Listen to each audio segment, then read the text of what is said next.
Bismillahirrahmanirrahim. Assalamualaikum warahmatullahi wabarakatuh. Alhamdulillahi rabbil alamin. Wa bihi nasta'inu ala umuri dunya waddin. Wa sallallahu ala nabiyyina Muhammadin wa ala alihi wa sahbihi ajma'in. Amma ba'd. Kita panjatkan puja dan puji syukur kehadirat Allah Subhanahu wa taala.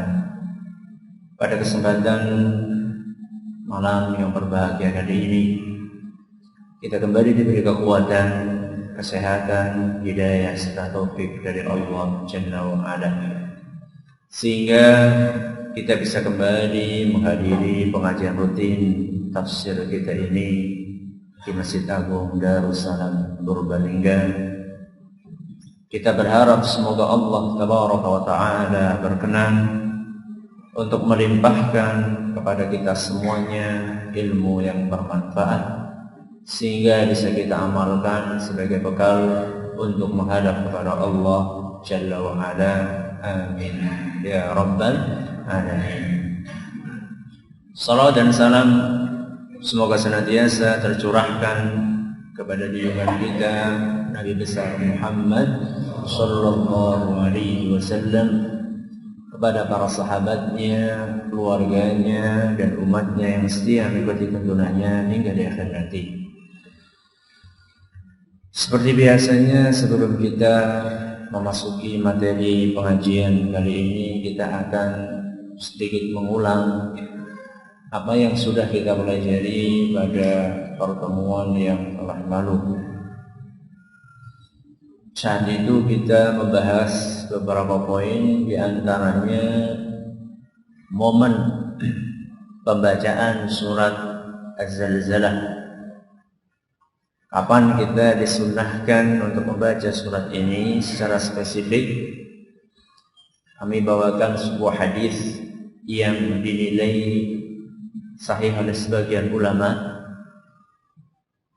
bahwa Nabi Shallallahu Alaihi Wasallam membaca surat ini pada suatu waktu. Kapankah waktu tersebut?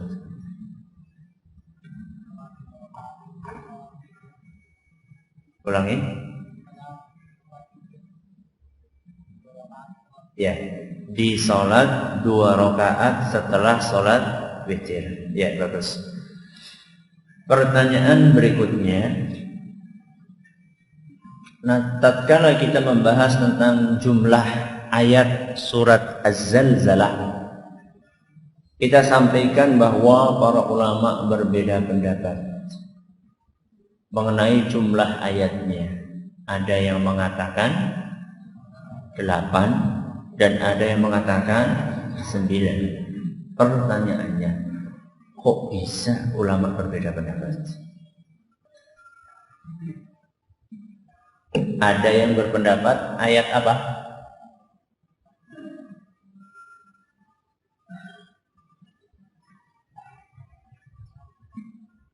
Coba, siapa yang jawab?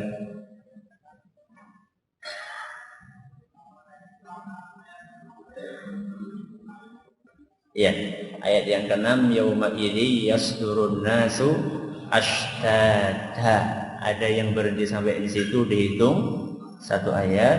Kemudian li yurau a'malahum, ayat berikutnya. Makanya jadinya 2 ayat. Ada ulama yang lainnya mengatakan enggak, itu 1 ayat.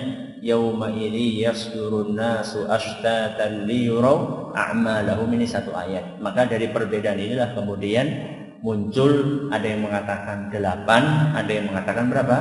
9 ayat.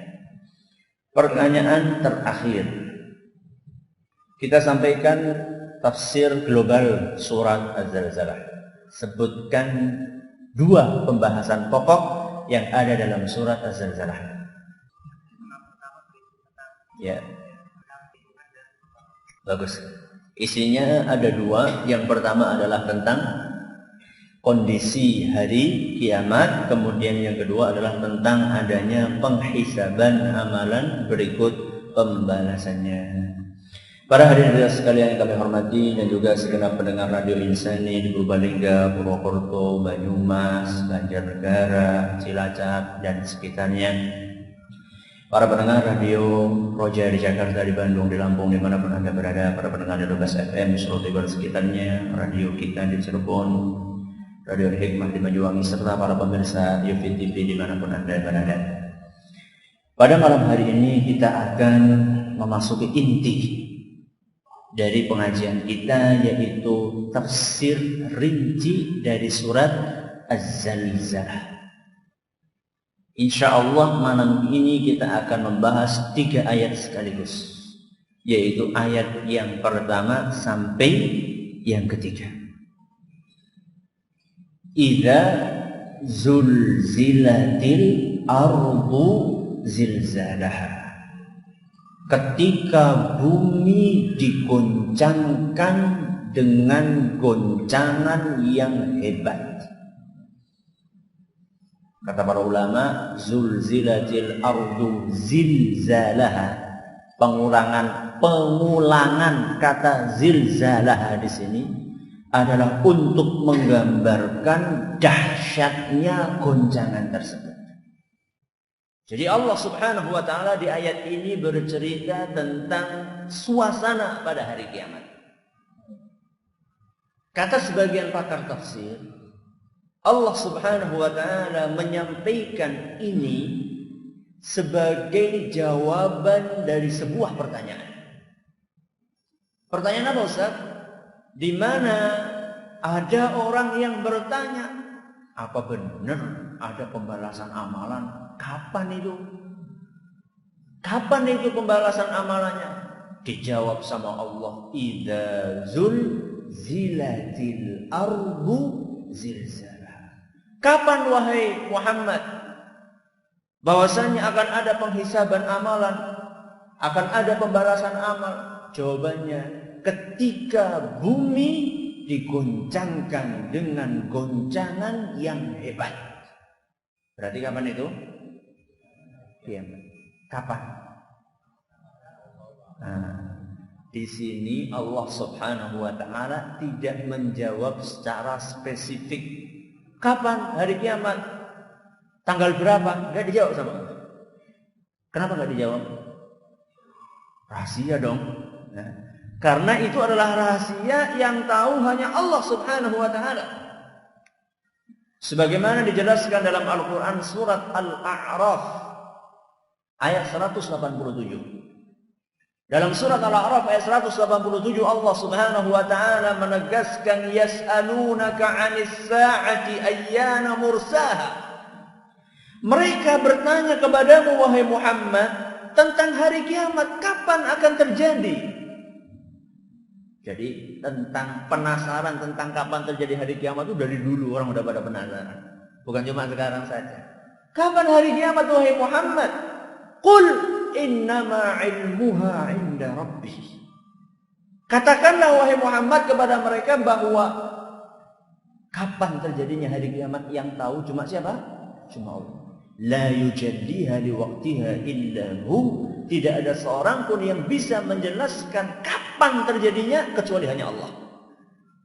Siapapun tidak akan bisa, termasuk orang yang paling mulia di muka bumi ini. Siapa? Rasulullah sallallahu alaihi wasallam. Kalau ada yang berhak mengetahui, yang paling berhak siapa? Rasulullah sallallahu alaihi wasallam. Kalau manusia yang paling mulia saja nggak dikasih tahu sama Allah, apalagi nyong kali jenengan. Apalagi orang yang tidak beriman.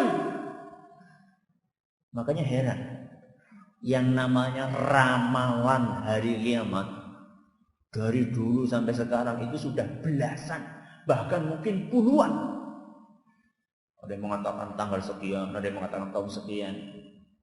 Terakhir katanya ramalannya suku bangsa Maya. Kenapa kok hari kiamat terjadi? Karena penanggalan kami habis katanya. Penanggalan entong pada tanggal 21 Desember 2012. Penanggalan entong, ya gawe maning ya gawe ngomong. Angel temen ya, sulit banget. Bikin lagi penanggalan habis sulit. Katanya penanggalan mereka habis pada tanggal 21 bulan 12 tahun 2012. Katanya hari kiamat. Jebule amlengok.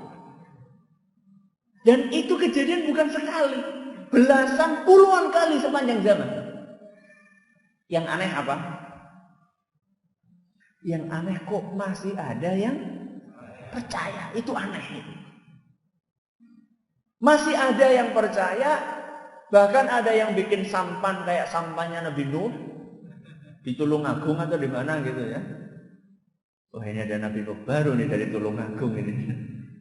Katanya siap-siap hari kiamat. Ajib ya, aneh bin ajaib. Kok bisa ya?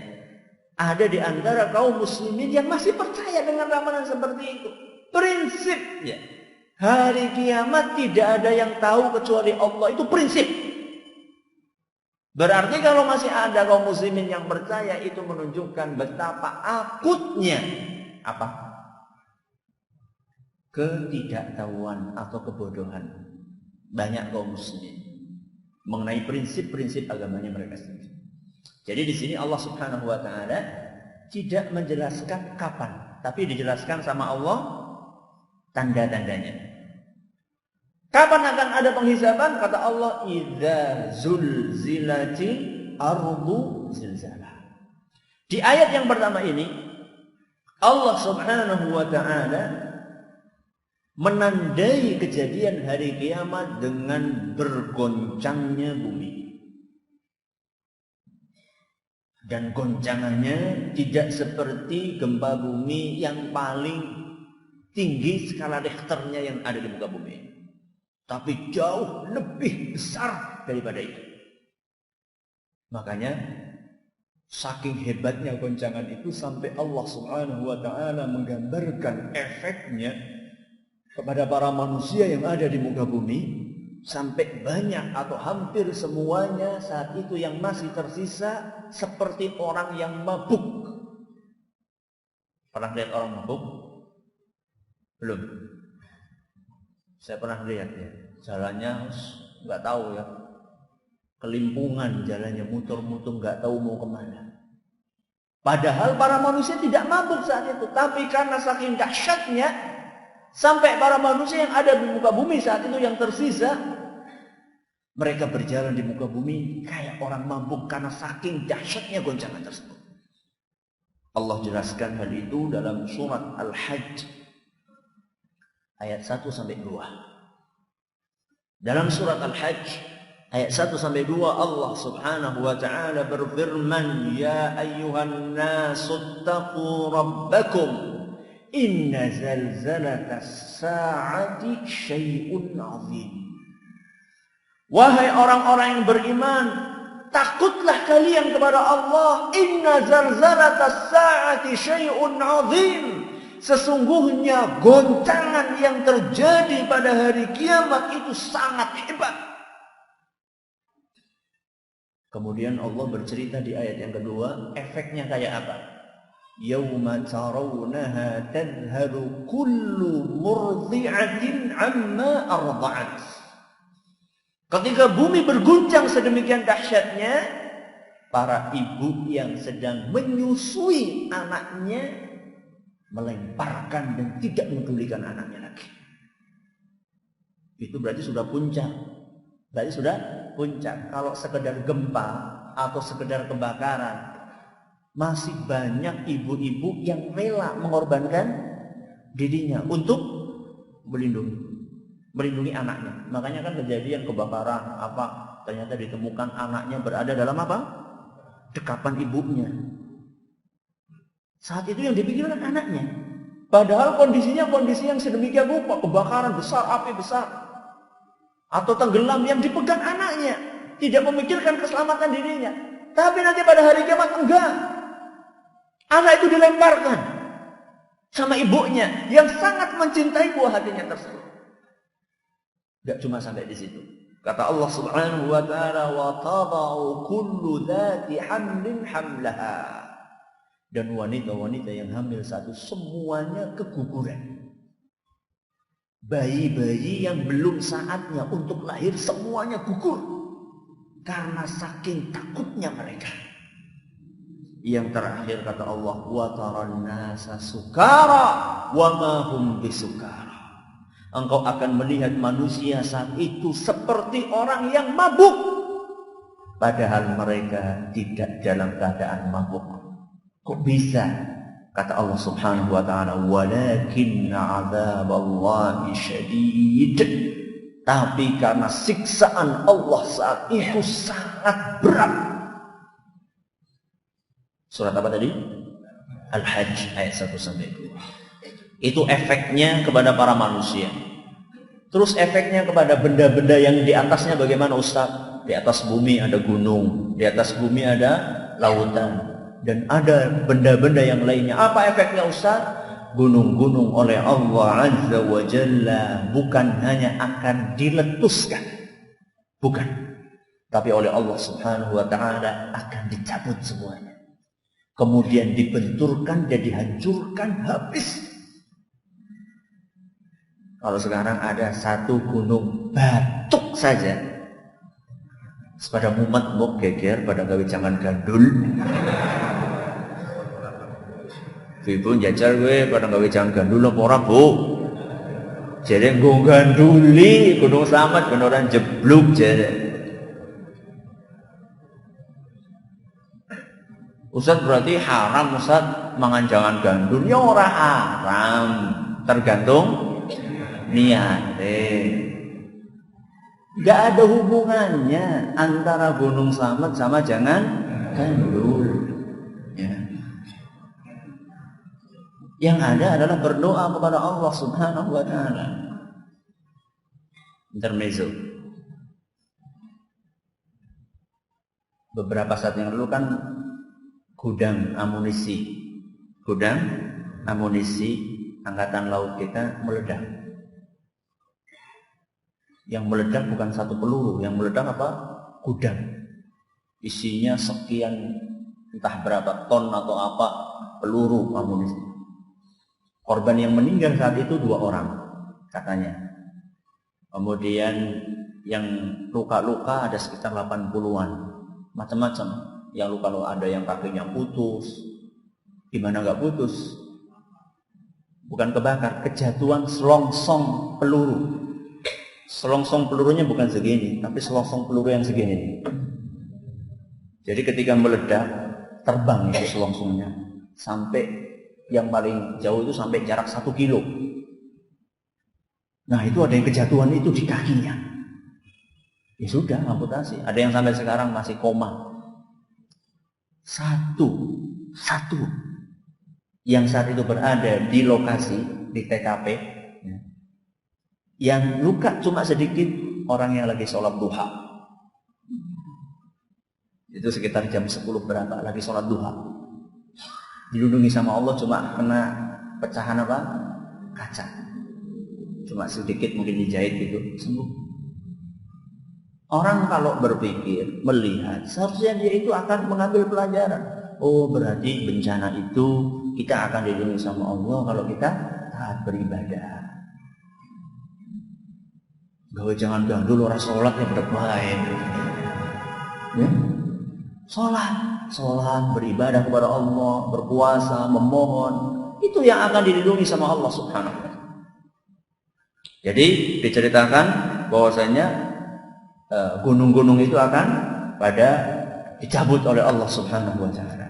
Dalam surat An-Naba ayat 20 kata Allah Subhanahu wa taala, "Wasuyiratil jibalu fakanat saraba." Dan gunung-gunung saat itu dicabut dari bumi, kemudian berhamburan laksana fata morgana. Itu dalam surat An-Naba ayat 20. Itu gunung. Terus laut gimana Ustaz? Lautnya kata Allah akan meluap, kemudian tumpah ruah dan jadi satu.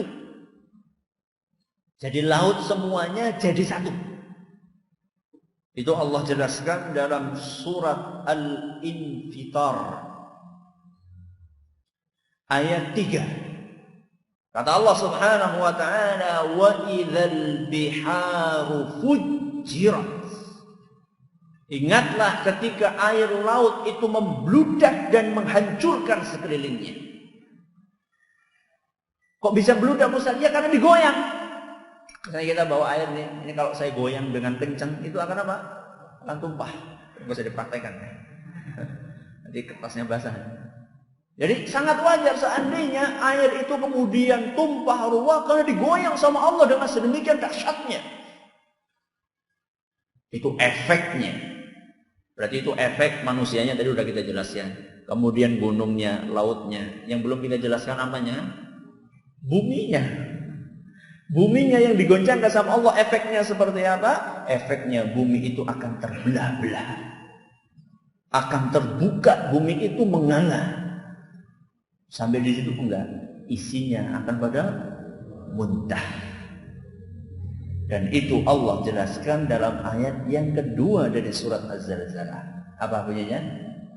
Wa akhrajatil ardu athqalaha. Dan bumi pun memuntahkan isinya. Apa isinya bumi? Masih ingat kemarin? Emas, perak, harta, karun, dan juga tubuh-tubuh manusia yang dikubur di dalamnya. Jadi di antara yang dimuntahkan, kata para ulama berdasarkan dalil yang ada, yang pertama adalah harta-harta yang ada dalamnya, emas, perak. Itu dimuntahkan oleh bumi dari dalam perutnya. Itu disebutkan oleh Nabi kita Muhammad sallallahu alaihi wasallam dalam sebuah hadis yang diriwayatkan oleh Imam Muslim.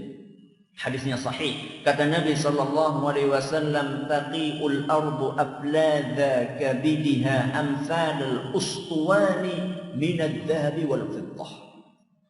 Bumi nanti akan memuntahkan harta yang ada di dalamnya berupa emas dan perak seperti tiang-tiang. Tahu tumun emas gedenya semuanya gigi? Tahu enggak? Itu nanti pada hari kiamat ini nanti akan dikeluarkan oleh Allah Subhanahu wa taala dari bumi, emas gedenya segini-gini nih. Orang kan pada ngelihat kan? Maka saat itu pada berkomentar, yaji'ul qatilu fayaqulu fi hadza qataltu. Pembunuh melihat emas kayak gitu dia berkata, gara-gara ini dulu saya bunuh. Dulu saya bunuh orang itu gara-gara nyari ini. Bukan hanya orang pembunuh, datang orang yang lainnya. Wa yaji'ul qati'u fa yaqulu fi hadza qata'tu rahimi. Pembunuh komentar, datang orang yang lain siapa? Yang memutuskan tali silaturahim. Dulu saya memutuskan tali silaturahim gara-gara ngejar ini. Maka hati-hati. Hati-hati orang-orang yang memutuskan tali silaturahim cuma gara-gara rebutan warisan.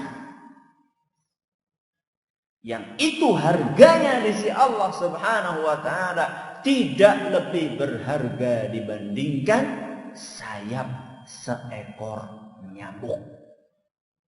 Jadi kayak pada rebutan apa? Lembut kudu lembut deh. Rebutan apa?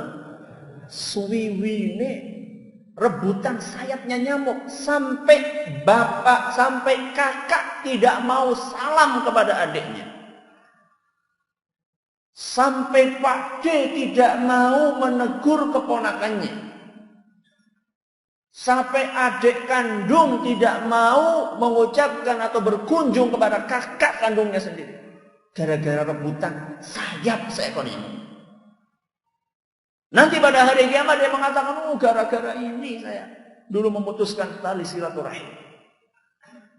Orang yang ketiga datang. Siapa itu? Wa yaji'us sariqu fa yaqulu fi hadza quti'at yadi. Pencuri datang.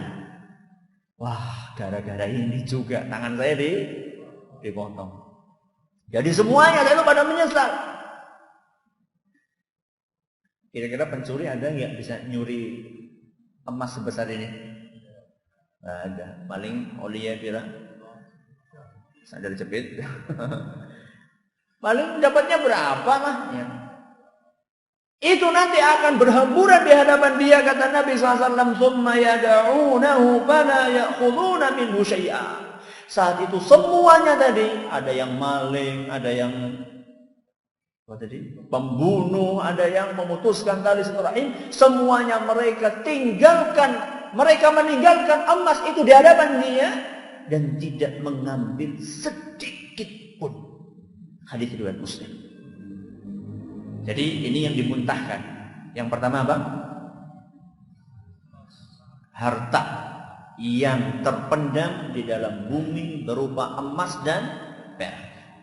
Yang kedua apa tadi? Mayat-mayat.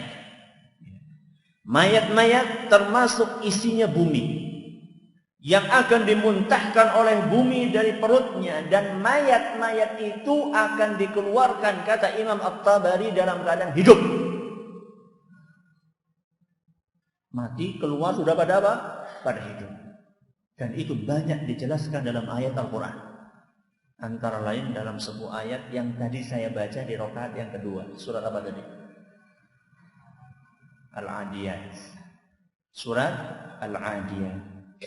Afala ya'lamu idza bu'thira ma fil qubur. Tidakkah mereka mengetahui manakala apa yang ada di dalam kuburan itu dibangkitkan oleh Allah. Ini dalam surat Al-Adiyat ayat 9. Dan bisa dibayangkan bagaimana miliaran kuburan. Semuanya dibuka, dibelah dalam satu waktu dan menyat kabeh. Bukan hanya yang dikubur, termasuk yang dimakan oleh binatang buas, termasuk yang tenggelam di lautan, termasuk yang kebakar, termasuk yang apa lagi? Hilang, nggak tahu di mana. Itu semuanya akan dibangkitkan oleh Allah Subhanahu wa taala dalam satu waktu, dan mereka bangkit dalam keadaan bingung, berkeliaran, nggak tahu mau kemana. Ayatnya apa? Kal farashil mabthus. Seperti apa? Laron. Nah, ini sudah kita bahas kan? Mereka bingung. Kenapa? Begitu bangkit mereka bingung. Wah, ini kok gini? Makanya ayat yang ketiga dari surat Az-Zalzalah menggambarkan bagaimana ekspresi para manusia saat itu. Apa kata mereka? Wa qalal insanu malah. Para manusia mereka berkata, malah ada apa ini? Para manusia berkata. Manusia di sini maksudnya semuanya, apa cuma orang kafir saja? Semuanya. Berarti orang yang beriman juga ngomong kayak gini. Ada perbedaan pendapat di antara para ulama. Ada sebagian ulama mengatakan bahwa maksudnya hanya orang kafir saja yang ngomong kayak gini. Ulama yang lain mengatakan enggak, semua manusia ngomong kayak gini. Kok bisa? Menurut ulama yang pertama, itu maksudnya orang kafir saja. Karena ungkapan tadi wa qalal insanu malaha, ada apa ini? Itu adalah ungkapan penyesalan, ungkapan pengingkaran. Kok bisa-bisanya kami dibangkitkan lagi? Seperti dalam surat Yasin. Apa? Wa qalu ya wailana man ba'athana min marqadina. Wa qalu ya wailana man ba'athana min marqadina. Mereka berkata, celaka kami, siapa yang membangkitkan kami dari tempat tidur kami? Maksudnya apa? Dari kuburan. Dari kuburan dinamakan tempat tidur. Siapa sing pengen? Ya kebetulan ya. Semua kita akan masuk ke tempat tidur itu, semuanya tanpa terkecuali. Wa qalu ya wailana man ba'athana min marqadina. Mereka berkata, orang-orang kafir, siapa yang membangkitkan kami? Karena mereka mengingkari adanya hari kebangkitan. Maka ketika bangkit mereka kaget. Loh, jebule temenan dia. Itu kalau orang kafir ngomong. Kalau orang yang beriman apa? Kelanjutannya. Hada ma wa'adar rahmanu wa sadaqal mursal. Kalau orang yang beriman mereka mengatakan, ya ini yang sudah dijanjikan sama Allah. Dan betul memang para nabi itu benar ketika mereka mengatakan, nanti pada hari kiamat kalian akan dibangkitkan. Ini dalam surat Yasin ayat 52. Jadi sama-sama bertanya, cuman beda pertanyaannya. Kalau orang kafir mengingkari, kalau orang yang beriman, temenan Bob. Makanya tidak ada ruginya beramal. Tidak ada ruginya beramal. Kalaupun nanti tidak ada hari kebangkitan, tetap nama kita itu akan harum. Makanya sebagian orang, yang namanya menungso, sampai sekarang masih ada orang meyakini yang namanya manusia itu kayak wayang. Nggak ada hari kebangkitan. Jadi kalau dia mati, nanti tergantung perilakunya. Kalau jelek, nanti berubah malih rupa jadi ketek. Jadi babi, jadi apa? Kalau baik nanti reinkarnasi jadi apa? Sampai sekarang masih ada orang yang berkeyakinan seperti itu. Orang yang nggak percaya adanya hari kebangkitan. Nanti pada hari kiamat mereka akan mengatakan, ya wailana memba'adana mim marqadina. Hari kiamat nanti mereka akan menyesal dan tidak ada lagi manfaatnya penyesalan mereka. Sudah, ini pendapat yang pertama. Pendapat yang pertama yang dimaksud dengan insan manusia di sini adalah orang-orang kafir saja. Pendapat yang kedua enggak. Yang dimaksud adalah seluruh manusia. Terus kenapa kok sampai orang yang beriman mengatakan seperti itu? Iya, karena saat itu mereka berkata dalam koridor heran. Mereka mengatakan, wa qala al-insanu ma laha. Manusia berkata, apa yang terjadi? Mereka keheranan. Kenapa heran? Apa yang bikin mereka heran? Suasana yang berubah total. Sekarang kita di atas bumi. Enak nggak? Enak nggak sekarang? Kenapa enak? Buminya kan tenang. Tidak apa? Goyang-goyang. Nah, nanti pada hari kiamat, bumi yang awalnya tenang ini, kata Imam Ibnu Katsir, itu akan berguncang hebat dan nggak rampung-rampung, boleh goyang. Kalau gempa yang kapan? Kita terakhir merasakan gempa kapan? Kebumen. Gempa Kebumen itu kan ya cuma gitu-gitu aja lah, maksudnya nggak terlalu hebat. Saya aja baru tahu kalau gempa itu setelah orang pada teriak gempa, orang rasakan gitu karena lagi naik motor saat itu ya. Kalau nanti pada hari kiamat jangan naik motor, itu semuanya akan terpelanting. Jangan manusia yang seuprit ya kita dibandingkan gunung saja dicabut sama Allah Subhanahu wa taala. Bagaimana dengan kita? Makanya pada hari itu kondisi dan situasi berubah total. Makanya sampai orang yang beriman pun mereka berkata, wa qala al-insanu ma laha. Manusia berkata, ada apa ini? Jawabannya, ada apa ini? Dijawab pada ayat yang keempat, yauma idzin tuhadditsu akhbaraha, dan ini akan kita jelaskan insyaallah pada pertemuan yang akan datang. Silakan kalau ada yang mau bertanya, masih ada waktu sekitar 10 menitan. Monggo.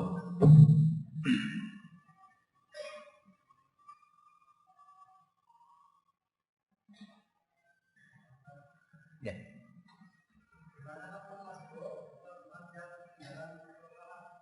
Gimana?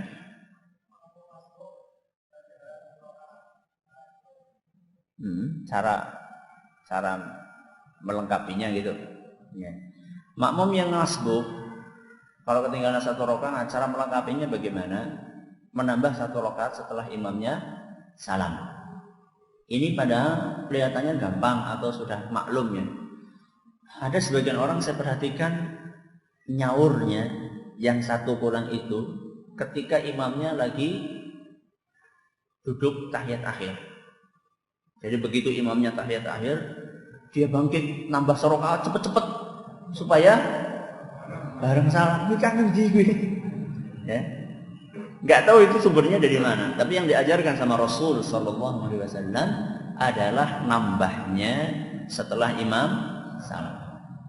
Mungkin karepe konyong mau salamnya beda. Salamnya dewek telat. Nah, jadi caranya adalah setelah salam baru kemudian yang lain.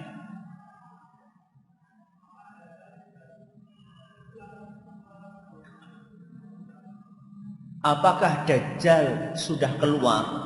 Kalau sudah keluar, sudah hari kiamat sebentar lagi. Dajjal sudah ada. Dajjal sudah ada. Sekarang lagi diikat, dibelenggu oleh Allah di suatu tempat yang kita tidak tahu. Cuman munculnya kapan? Nah, itu termasuk kita dirahasiakan oleh Allah SWT. Dajjalnya sudah ada. Tinggal apanya? Munculnya. Itu yang kita nggak tahu. Enggak.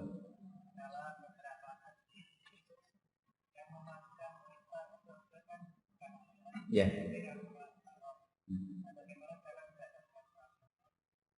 Di dalam sebuah hadis kan disebutkan bahwasanya orang itu masuk surga bukan karena amalan kita, akan tetapi karena rahmat Allah. Terus bagaimana cara kita mendapatkan rahmat Allah Subhanahu wa taala? Hadisnya bunyinya, kata Nabi SAW, innakum lan tadkhulunal jannata bi'amalihi.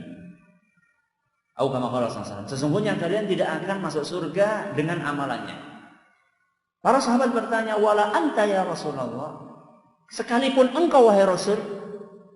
Wala ana, kata Nabi. Iya, sampai saya pun kalau bukan karena rahmat Allah, saya tidak akan masuk surga. Sebelum saya jawab pertanyaannya, mungkin akan ada yang bertanya, loh terus gue ngapa? Amal nek kayak gue. Nah, untuk usaha. Untuk apa? Usaha.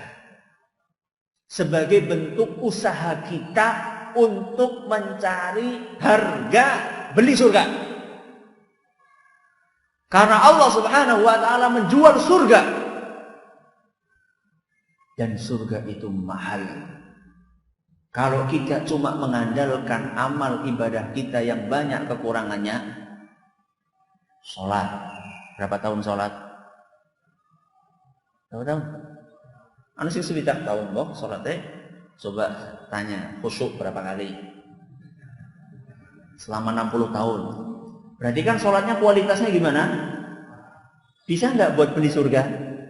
Nah, sedekah banyak sedekahnya, tapi berapa yang ikhlas?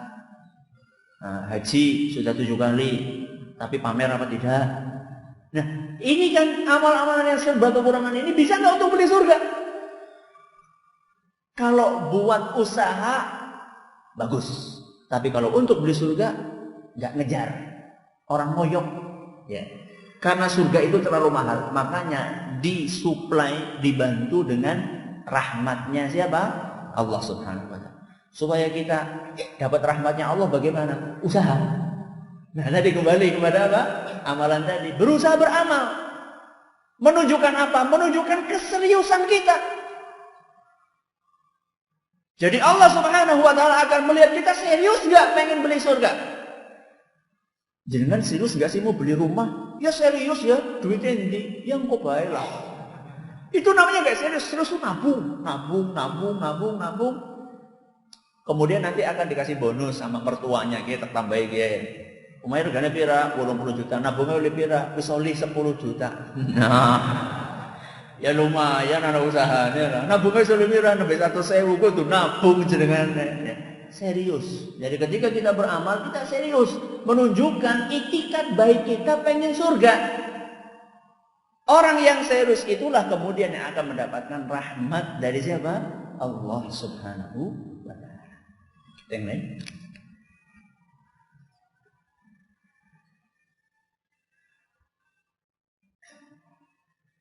Kisah orang yang melihat emas sebesar tiang itu, para pembunuh, pemutus silaturahmi, pencuri, orang-orang yang baru dibangkitkan dari kubur, atau orang-orang yang ada di hari akhir masih hidup. Gak tahu saya. Ini belum saya pelajari. Kemudian ada pertanyaan kemarin yang belum terbaca. Bagaimana dengan orang yang setiap habis sholat itu melakukan sujud syukur? Saben bar salam apa? Sujud. Saben bar salam sujud. Katanya apa? Sujud syukur. Loh, kenapa sih? Nembe oleh arisan apa? Enggak. Ini kan kita baru sholat. Sholat itu kan nikmat. Enggak, sholat nikmat enggak? Nikmat, karunia. Kita bisa sholat nikmat. Makanya saya bersyukur kepada Allah atas nikmat ini. Api kora ketone?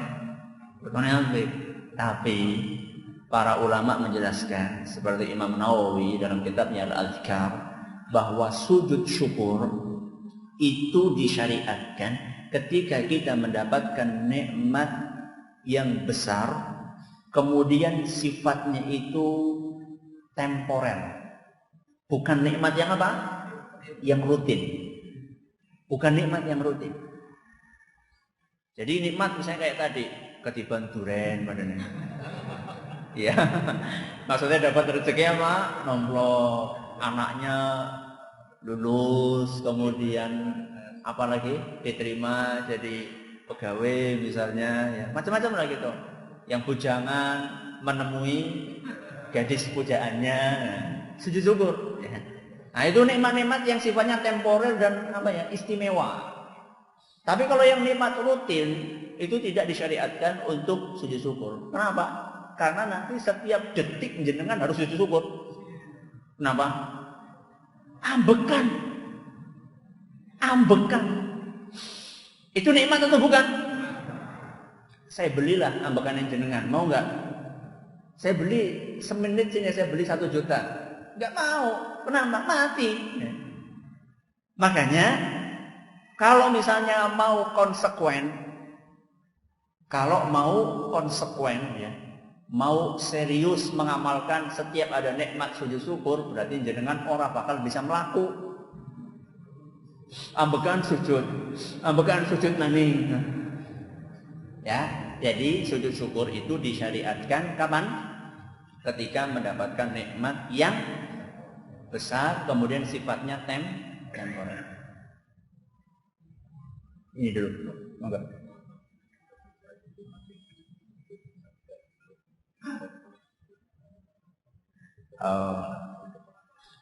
Itu hukumnya bagaimana itu jangan gandul itu. Hukumnya enggak apa-apa. Nek niatnya udah gue gitu.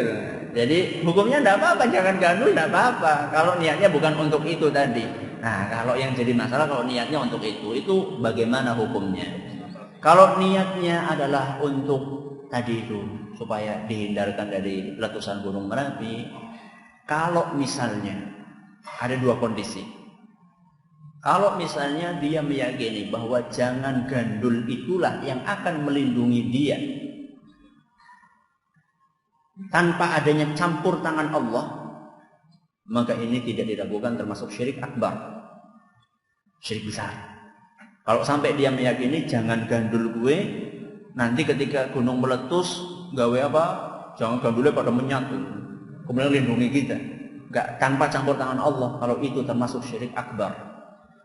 Tapi kalau misalnya dia meyakini ya orang ketang usaha, orang ketang ikhtiar usaha, ya yang akan melindungi Allah, cuman kan kita disuruh untuk berusaha. Kalau seperti itu maksudnya kategori syirik asghar. Syirik kecil ke Ustaz. Kecil juga apa? Syirik. Cara mengatasinya bagaimana? Diajarkan tadi. Cara mengatasinya diajarkan apa yang tadi saya sampaikan. Sampai di sini pengajian kita. Pertanyaan-pertanyaan yang belum terbaca akan kita baca insyaallah nanti setelah Isya. Wallahu ta'ala a'lam wa a'lam. Terima kasih atas perhatiannya. Mohon maaf segala kurangnya. Kita akan membaca subhanakallahumma wa bihamdika asyhadu an la ilaha illa anta astaghfiruka wa atubu ilaik. Assalamualaikum warahmatullahi wabarakatuh.